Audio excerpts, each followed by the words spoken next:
Today what we're going to do is take a look at limiting reactants. Oftentimes in chemistry, when we react things together, we end up with a little bit of extra stuff left over. And when you're in the laboratory in Gen Chem, it's not a big deal if you have a little bit left over. But when you get out in the real world, your boss might say, hey, we need to make some stuff here, and we're going to order it by the train load. And if you have a little bit of stuff left over, you're talking like rail cars of extra stuff. And then your boss is like, who's going to pay for this? And what are we going to do with that? And you're like, I don't know, it's just excess reagent. That's expensive. That's a lot of money. So we want to try to make sure that we can identify if we have limiting or excess reagents. How much stuff is extra so we can minimize waste, be better stewards of the environment. Now to get us started on this, here we have excess reagent type question that maybe some of us are familiar with, making sandwiches. I love me a sandwich. Have you ever heard that sandwich comes from the Earl of Sandwich back in the United Kingdom? Yeah, maybe, maybe not. I don't know. I think it's a thing. Somebody could Google that. All right, so here we have sandwiches. Typically, sandwiches have 2 slices of bread, maybe some protein and some cheese in there. And in this case, we're limited on the number of sandwiches that we can make because we ran out of stuff. We ran out, what did we run out of here? Meat. We ran out of the meat there. And so our excess reagents are the cheese and the bread. We have excess cheese, excess bread, and that's wasteful. That is wasteful. This is why whenever you buy hot dogs are sold in like 6, numbers of 6, and the buns are always sold in 8, right? Just to mess with you. I don't know if you've ever noticed this, but this is a thing. It's like you can't buy hot dogs and buns and have it work out perfectly. I think it's a way to sell extra buns. I'm not sure. Now the problem up above that is oxygen and methane. We're taking oxygen, reacting it with methane to make carbon dioxide and water. As you look at that reaction up on the top, can you identify what do you run out of? What is our limiting reagent? What is the limiting reagent? What do we run out of? Hydrogen. We run out of hydrogen. I'm looking here for hydrogen. Oh, we have oxygen and we have hydrogen attached to the carbons in the methanes. Yes. We run out of carbon. Well, yes and yes. We run out of carbon, which is attached to hydrogen, which is methane. So we run out of the methane. Methane is our limiting reagent. That's what we run out of. And we can see our excess reagent. What do we have in excess there? Upper right-hand corner. Excess stuff left over from the beginning. Oxygen. Oxygen is left over. So we can see on the right-hand side we have excess oxygen. So it's just like making the sandwiches. It's what do you run out of and what do you have excess of. Now it gets a little bit more complicated in chemistry because in chemistry we know that molecules have different masses. And so for example here's a reaction that we looked at earlier. This is sulfur trioxide and water produces sulfuric acid. This is where acid rain comes from, when you get sulfur trioxide up into the atmosphere. Now this particular question tells us that we have 20 grams of sulfur trioxide and 10 grams of water. You say, well, which one do we run out of? And the first gut instinct knee-jerk reaction is to say, well, whatever you have less of is what you run out of.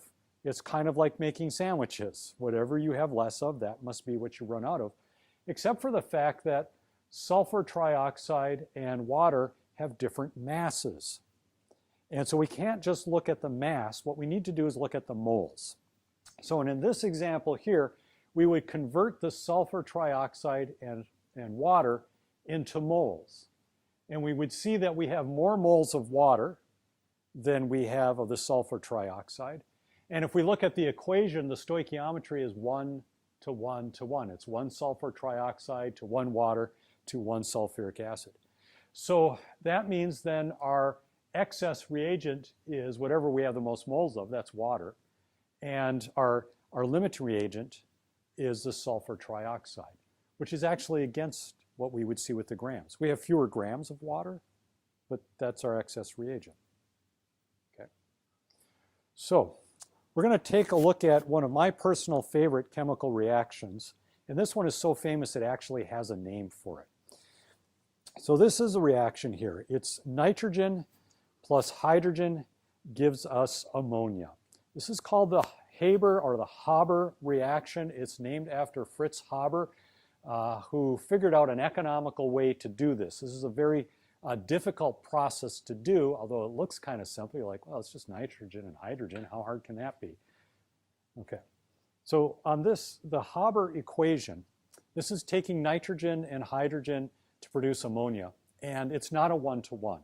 This one's going to be a little trickier for us to do, but it's really essentially the same process. We need to convert into moles, and then we need to figure out which one do we have excess, which one do we run out of. Now, a little bit of a background on this, and some people are writing down the question here. The reason this is so famous is because for much of human history, people have been starving. We've always been on the edge of starvation through almost all of human history. And there was a famous scientist who came up with this idea that humanity will always be hungry, that we will always be at the limit of our resources. And his name was Malthus, I believe. And so there's something called the Malthusian dilemma, which is basically the idea that humans will always be at the limit of our resources. And when you look at what's happening in the world today, you kind of wonder, is like, maybe is that what's going on right now, right? So anyway, there wasn't enough food to go around. And somebody figured out a way to take nitrogen from the atmosphere, combine it with hydrogen to produce ammonia, and this is what we can use then for fertilizer. And fertilizer allows us to grow more food. And the background on this is that there was a country that had a monopoly on the world's fertilizer supply. It was Great Britain. And the way that this worked is there was an island out in the South Pacific that birds would stop at on their migration routes. And they had been stopping there for thousands of years. And birds drop poo. And that poo is rich in nitrogen. And so the British would send ships to this island, and they would shovel the poo onto the ships, bring it back to Europe, and then sell it as fertilizer. Now, you think you got a rough gig being a college student? Imagine being that poor person who has to sit in a ship full of bird poo, like all the way across the ocean, right? Oh, and by the way, you had to shovel that. You had to shovel bird poo into the ship. That's a tough gig, right? Stay in school, kids. So now, back in the early 1900s, the British got into this little tiff with the Germans, and they had been selling the Germans the bird poo, this fertilizer, for years. They got into this little tiff. It's called World War I, and they decided that they weren't going to sell fertilizer to the Germans anymore. And so the Germans were like, okay, what do we do? So you're like Bismarck, you're Wilhelm, and you're like, okay, what are we going to do? We've got our supply of bird poo. We've got fertilizer. We've got enough for one season. We can grow food for our people for one season. After that, people go hungry. And I don't know if you know about despotism, but hungry people tend not to like their dictators. It's just one of those things. So he's got a decision to make. He can feed his people for 1 year, then they go hungry. But there's something else you can do with nitrogen compounds. There's something else you can do with nitrates. Anybody know what else you can do with nitrates besides make fertilizer? Bombs. Yeah, you can use it to make weapons. And so he chose Plan B. Plan B was, let's go to war. Now, this wasn't the cause of World War I. There were other things. There was Archduke somebody in Sarajevo, I think, got shot. That was part of it, okay? But they decided to go to war, and they used up their supply of nitrogen compounds. So they had like an X Prize, or like, somebody please figure out how to make artificial ammonia. How do we do this? How do we make this stuff in the laboratory so we don't have to depend on the British to bring it to us in ships across the ocean? Because if we can figure out that, then we can overcome the blockade. We can overcome the embargo. And it was Fritz Haber who did that. Now, this actual equation here, this problem, we need to figure out what is our excess reagent and how much of it is left over. So I'm going to start out with the actual equation itself. We have nitrogen plus hydrogen gives us ammonia. And then we balance this equation to make sure that we have the same number of atoms on both sides. So we put a 3 here and a 2 there. We have a balanced equation. And then it tells us that we have, what is it here? We have 35 grams of nitrogen and 12.5 grams of hydrogen. And what we want to figure out is how much ammonia can we make?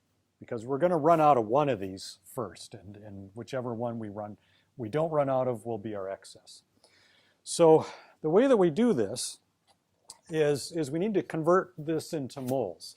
And it gets a little tricky here in that we have some stoichiometry, we have some coefficients there. So I'm going to show you how we do this. We're going to first convert both of these into moles. So I'm going to start out with my 35.0 grams of nitrogen. And I'll convert that into moles. And I'll say a mole of nitrogen. And then my mole of nitrogen, is that going to be 14 or 28? 28. There's 2 nitrogens there. So that'll be 28.02 grams of nitrogen. It's N2. Okay, and I'll do the same thing with my hydrogen.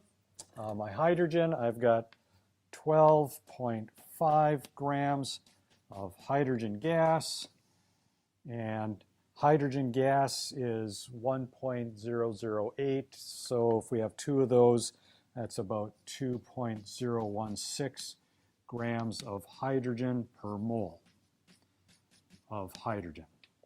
That gets us into moles, but it's a little tricky here because we have this mole ratio. So I'm going to take this a little further, and I'm going to figure out for each of these how much ammonia I can produce. So I'm going to convert here moles of nitrogen to moles of ammonia.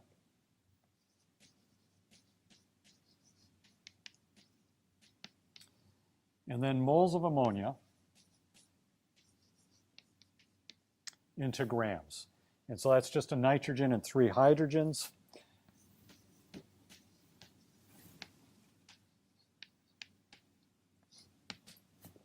And I'll do the same thing down here with my hydrogen. Convert my moles of hydrogen. Let's see, I've got 3 moles of hydrogen for 2 moles of ammonia.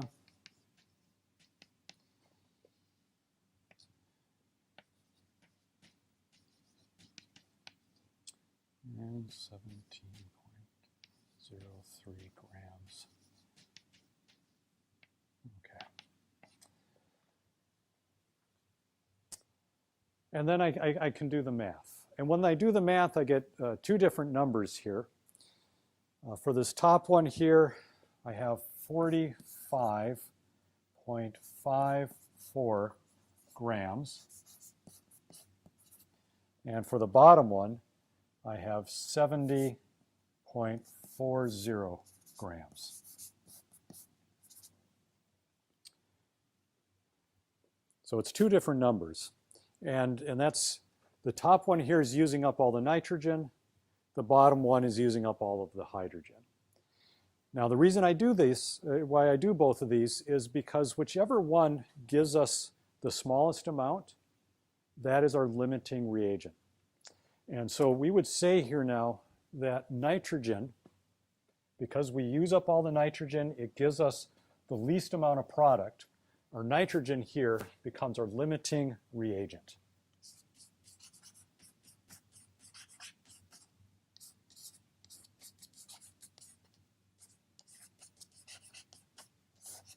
Limiting reagent.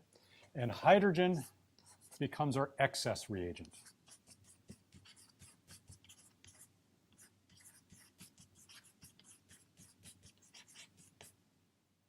So it's excess. We have hydrogen left over. Now, any questions from that so far? All right. So it says here, which is the excess reagent? We've identified that as hydrogen. And then how much of it will be left over? So how do we figure out how much of this is left over? We didn't use all of this 12.5 grams. How do we figure out how much is left over? Any thoughts on that? Yeah.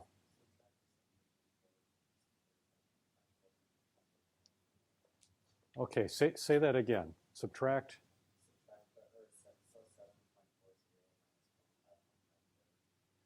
Ah, okay. So, you're on the right track. We're going to be subtracting some numbers here. This is if we use up all of the hydrogen, but in order to get this, we would have to use more nitrogen than we have.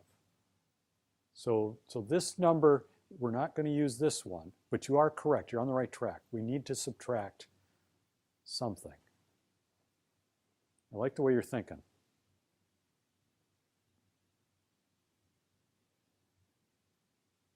Yeah.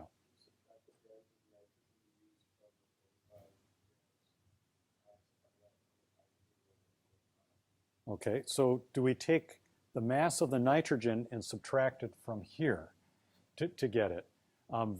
Yes, we will. We're on the right track, but that doesn't tell us how much of this we have left over. We're very close. We're very close to getting the answer here.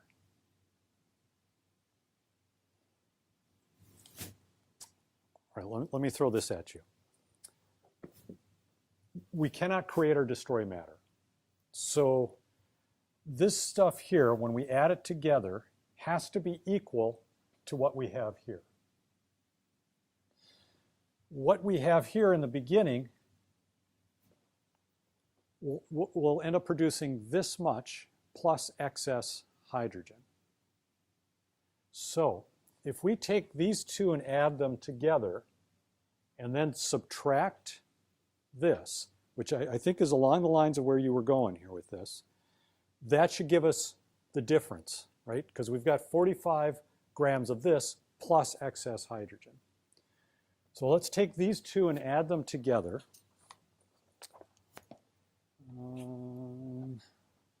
Let's see, 35.0 grams plus 12.5 grams gives us 47.5 grams. And then we'll subtract the 45.54 grams of product. So this is what we start with. This is the amount of ammonia we produce, and then the difference, or the leftover, will be our hydrogen. And when I did this, I ended up with 1.96 grams of excess hydrogen.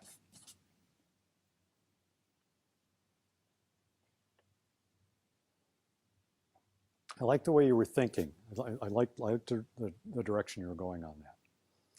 Now, that's not the only way that you could do this.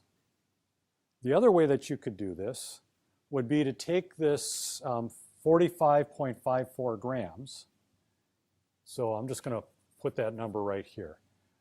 45.54 grams. If we take this, convert it into moles, and go backwards and say, okay, I've got moles of ammonia, then figure out moles of hydrogen.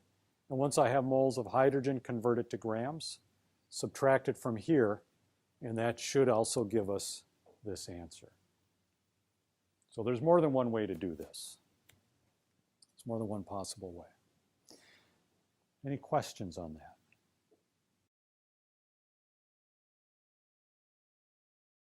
So I told you this equation is famous for Fritz Haber. Now, Fritz Haber was asked by the Germans to come up with something here to figure out a way to produce ammonia. And he did it. He figured out how to do this. It was not an easy process, but he figured out a way to do this on the industrial scale. And so they were able to produce fertilizer and keep food on the table, but then also to make munitions for the war. Now, he's famous for a couple of reasons.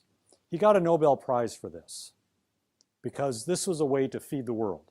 Now, there's still starvation in the world. That has more to do with well, sharing food. There's enough food in the world to feed everybody. We just, for some reason, have a problem getting it to the people that need it. And that's more of a social, political issue than it is with resources. So Fritz figured out how to feed the world, got a Nobel Prize. But this is where it gets interesting. He also invented a couple of other things that were used in World War I. He invented chlorine gas and phosgene gas, which are chemical weapons.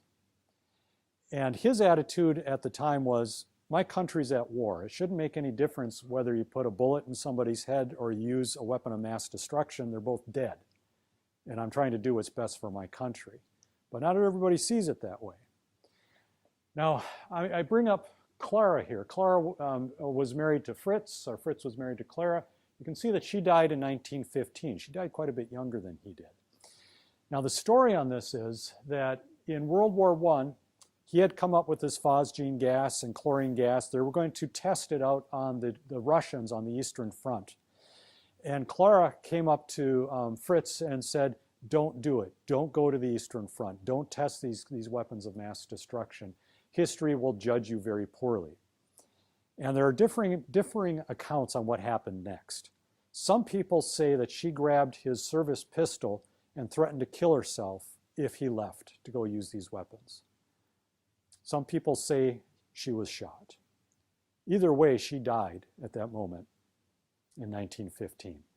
Fritz then left the next day, is my understanding, and went to the Eastern Front to test the chemical weapons. All right, so how do we feel about Fritz now? Like, okay. Oh, but wait, it gets more complicated. So the war ends poorly for the Germans. He's back at his lab. And in the 1930s, there's a new regime in town. There's a new social group there. They call themselves the Nazis. And the Nazis are going to try this whole new expansion in Europe.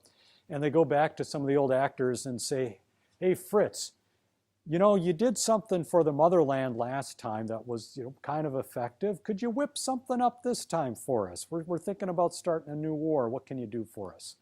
By the way, we'll give you all the resources you need. And as a researcher, you're like, wow, you're gonna fund my research? You're gonna give me research assistance in a lab and everything? Woohoo, sign me up. And so the Nazis had offered Fritz all of these resources to work for them, to the War Department, to develop something for what we would eventually call World War II. Now, this is where it takes another turn. The Nazis noticed that Fritz had Jewish people working in his laboratory. And they said, we'll give you all these resources, but we don't trust some of the people working in your lab, and so we need you to let them go. But don't worry, we'll take care of them. And Fritz said, no. He turned them down. He said, I will not do it. I will not dismiss the people that work in my laboratory just because they're Jewish. I don't think that's right. And eventually, he feared for his life. He left Germany and fled to Switzerland, and he died in 1934, just before World War II broke out in 1939. So now the question is, was Fritz a good guy or a bad guy? This is kind of like Breaking Bad 1930s, right? It's complicated. It's complicated. I look at that picture there and it reminds me of Dr. Evil from Austin Powers. I kind of wonder if that's where they got it from.